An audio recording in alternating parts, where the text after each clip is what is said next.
હનુમાનજીના પુત્રનું નામ શું હતું? મકરધ્વજ. હનુમાનજીની ગદાનું નામ શું હતું?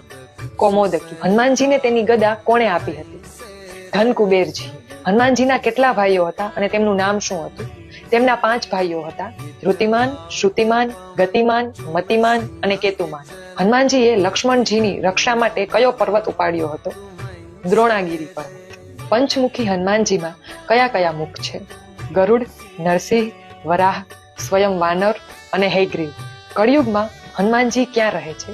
તો કે ગંધમાદન પર્વત પર. હનુમાનજીનો મુખ્ય ત્યોહાર કયો છે? હનુમાન જયંતી.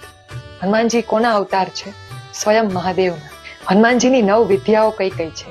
વ્યાકરણ, જ્યોતિષ, કાલજ્ઞાન, રાજનીતિ, કલા સંગીત, ધર્મશાસ્ત્ર, તર્કશાસ્ત્ર, યોગ અને આયુર્વેદ. હનુમાનજીનો જન્મ ક્યાં થયો હતો તે કમેન્ટમાં જણાવો. જય બજરંગબલી.